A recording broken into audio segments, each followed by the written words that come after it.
Hi guys, Sean here from digiDirect. Today we're taking a look at the brand new Sony A7 IV, which has just been announced. Now, I've been shooting with the A7 IV for a couple days now, and incidentally, I've also been using the new 70-200mm f2.8 G Master version 2 lens along with it.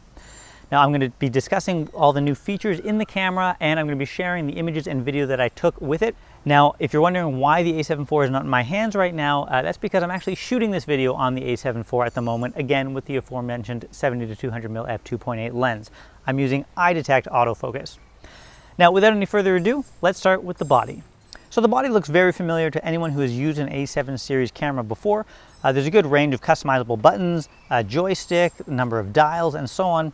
However, there are a number of tweaks here, many of which put this closest to the A7S III, like the movie record button that's been put up top where it's a lot easier to reach, the upgraded joystick, and yes, a fully articulating screen, finally.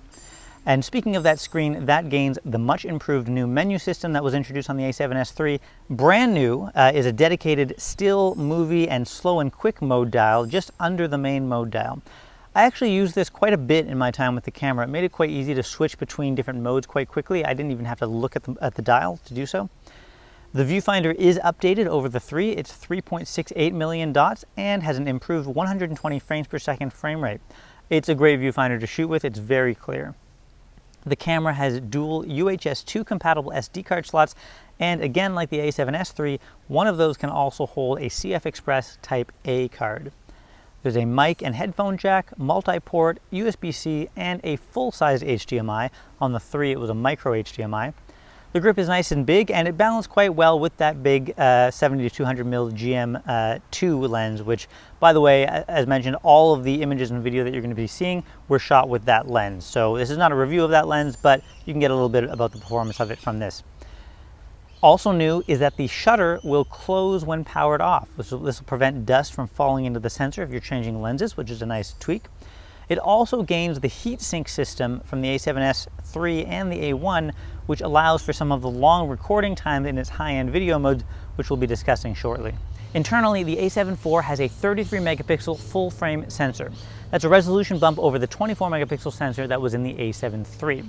So you're going to see higher detail, higher resolution in these images compared to the 3. And take a look here, you can see that the image quality here is really exceptional. It's a very, very high quality images are taken with this camera. I was quite impressed.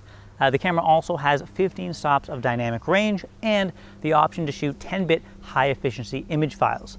There's also the Bionz XR processor in here that was taken from the A7S III and the A1.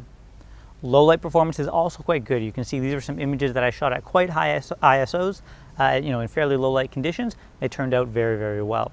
You can also use the suite of what Sony is calling creative look modes. This is like sepia, black and white, vivid, and so on. So different looks that you can use. They also work in video shooting. Overall, though, image quality out of the A7 IV is really, really extremely high. I think that's fairly evident from the images that you'll be seeing throughout this video, but I was extremely impressed. The camera also has 5-axis image stabilization, and that's been bumped up to 5.5 stops compared to 5 stops on the A7 III.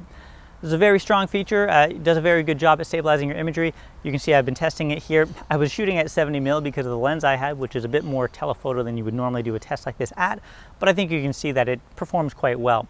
There's also an active stabilization mode that you can use in video shooting that crops in a little bit, although you're still shooting in 4K, and it gives you a little bit extra stabilization. You can see here the comparison. I think this is a very good feature. The IS does a very good job. It's very solid. I don't think it's quite the best IS on the market. I think that still goes to Olympus, but it's certainly a top tier system here on the A7 IV. Does a very good job for stills and video, especially with that extra active mode for video shooting. So Sony has been a leader in autofocus performance for some time now, and they are not letting up on the A7 IV. The camera has 759 phase detect AF points that cover 94% of the frame. That's an upgrade over the 653 points from the A7 III. So you've got a very large amount of coverage, almost the whole frame. They've also tweaked the algorithms so that the refocusing time in AFS is 30% faster. They've made improvements to real-time tracking for better autofocus tracking, and you can now shoot IAF with humans, animals, and birds, even in video, so stills and video, which is a beat even over the A7S III. That IAF is quite persistent and robust. I used the bird IAF for a lot of these shots here and it worked quite well. The eye AF even worked on these musicians who were obviously wearing a lot of facial makeup, which made the eye a bit harder to identify. It still mostly got them, and it's worth mentioning this was in low light conditions as well. The continuous shooting is also quite impressive. It's 10 frames per second shooting, but the buffer has been greatly expanded to 800 RAW or JPEG images. I tested this out, and frankly, I got bored before the camera stopped shooting. So it shoots for a long time continuously. So anything with fast movement, burst shooting, this is very, very capable. Simply put, in practical terms, I think this is the best autofocusing system I've ever tested. Maybe there could be arguments for other cameras, but this is for sure in the top 3. But like I said, I think it's number 1. You've got an incredibly sticky autofocusing algorithm. It's very fast, very accurate, almost impossible to trip it up. Great tracking, great burst shooting features. Anything that's going to do, need intensive AF tracking or similar, this camera is going to have you covered. Now, Sony has made video a big strength of the A7 IV. The camera can shoot 4K video at up to 60 frames per second. That's right, 4K 60, and it looks fantastic. Now, there is a 1.5 times crop in 4K 60, although that does go away at 4K 30. It's also worth noting 4K 60 oversamples at 4.6K and converts it down, and 4K 30 oversamples at 7K and converts it down. So that means that downsampling results in a very, very sharp looking 4K image. It's really high quality. You can also shoot 10-bit 422 internally and at up to 600 megabits per second. So the quality here is really second to none. There's also no 30-minute record limit on the camera. 4K 60 can also be shot for up to an hour, claims Sony, thanks to that updated heatsink that I mentioned earlier. Now, I didn't put that to the test, that's a lot of recording time, but I shot quite extensively with the camera in 4K 60 and I never experienced any indication of overheating at all. I really love shooting 4K 60 on this camera. It does a fantastic job, especially in conjunction with the exceptional autofocus that we were just talking about. Speaking of autofocus, there's also a few special autofocus features just for video. AF Assist smooths focus transitions, and you can also adjust the speed of focus transitions. There's also breathing compensation. Now note, both of those features required certain lenses to be compatible with. There's also a new focus map overlay, which is pretty cool. When this is activated, whatever is behind the plane of focus has a blue overlay, and whatever is in front of it is red, and the subject itself that's in focus looks normal. It's a cool little feature that can be helpful in mapping your frame when you have a lot of foreground and background objects, and it serves a slightly different purpose than focus peaking, which the camera also has. As mentioned, the eye AF for humans, animals, and birds all work in video. And we have S-Log3 for a flat picture profile, and also they've gained the S-Cinetone profile, which was taken from its Pro line. The only minor downside to speak of in terms of video is that there is still some rolling shutter evident if you're going to be doing sharp and fast motions with the camera. Finally, Sony is positioning the A7 IV as a bit of a live streaming camera as well. I've not tested these features myself yet, but the camera can shoot 4K 15 frames per second or 1080p 60p and stream that. And you can also use those creative look modes while streaming as well, and the camera can also record internally while streaming. In order to accomplish this, they've increased the speed of the USB port. So interesting, you can use the camera as a kind of a high quality webcam and record the footage at the same time if you like.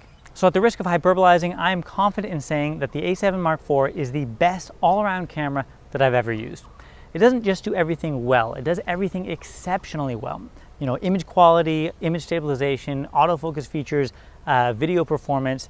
There are cameras out there that can beat the A7 IV in one of these areas at a time or so, but as far as I'm aware, there's not a camera that performs this well in all of these different areas. I think that's definitely reserved for the A7 IV. So if you're looking for one camera that can do it all and do it all well, the A7 IV is your camera. There's a lot of improvements over the 3 here, whether spec improvements, but also quality of life features like that articulating screen and the improved menus, which actually make it quite a lot easier to use. The A7 III was a very popular camera in the past 3 years. I think this is an exceptional follow-up to that. I think it's a home run of a camera, and I think it's going to be the camera to beat for the foreseeable future. Now, there's going to be a lot of popularity here for this one, I think, so you can place a pre-order on our website at www.digidirect.com.au, or you can do so in one of our stores as well. We have stores in the Sydney CBD, Bondi Junction, Miranda, the Brisbane and Melbourne CBD, and Cannington, Western Australia, which is just outside the Perth CBD. Thanks, guys. Take care.